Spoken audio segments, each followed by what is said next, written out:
Ang bawat ko lang ay katanungan about your existence. Our lesson for today is about existentialism. So, Luisa, I have a question for you. Who are you? I am Luisa, sir. Yes, you are Luisa Matuluran. But the question is, who exactly are you? Anyone in the class? Yes, Mr. Tua. Sir, for me, she is a student. Okay. Yes, she is a student, but being a student is a role. It's a job, but not your identity. So let me ask again, Luisa Matuluran, who exactly are you? Anyone? Yes, Whisper.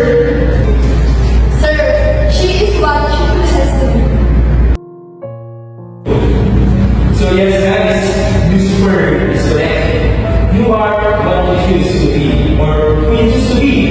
Kasi at the end of the day, no matter what the other people says, it doesn't change who you are.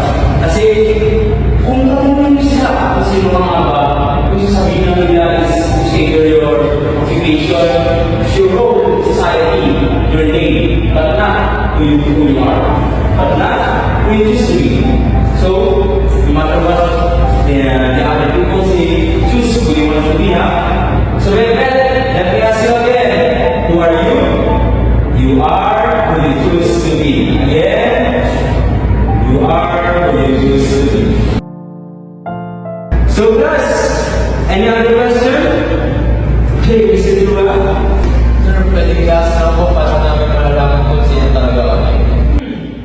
Good question, Mr. Tua. So, paano nga ba natin malalaman kung sino nga talaga tayo? So, let's take this chair for an example. This chair represents you, and the students who sits on the chair represents who you choose to be for that day. Maaring ngayon, isa kang mabait at diligent student, at maari namang kinabukasan, isa kang tamad at walang pakialam sa pag-aaral ng estudyante. This means that choosing who you want to be does not need to be instant. It takes time, a long process.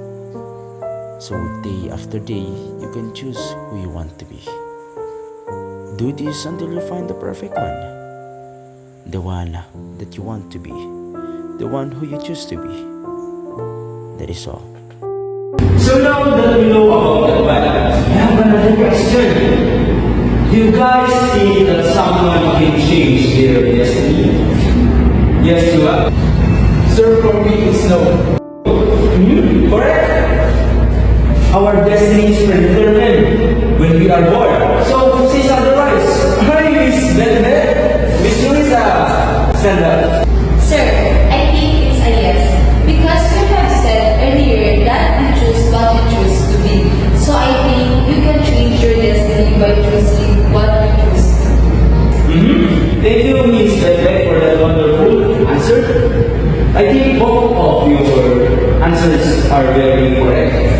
Pero, here's one example for explanation. Take this book for an example. So, take this book for an example. This is your life. And every page is mga kabanata ng iyong buhay. O pahina ng iyong buhay. Every time you move or you flip the page, you move on to the next page of your life or susunod na kabanata ng iyong buhay. So that means, for me, our life or the destiny of someone is predetermined with the end page of your life. So, what you are doing is just flipping through the pages of your life. So, yeah, someone cannot change that. Okay guys, that is all for our lesson. I hope you liked our lesson about existentialism. See you again next time.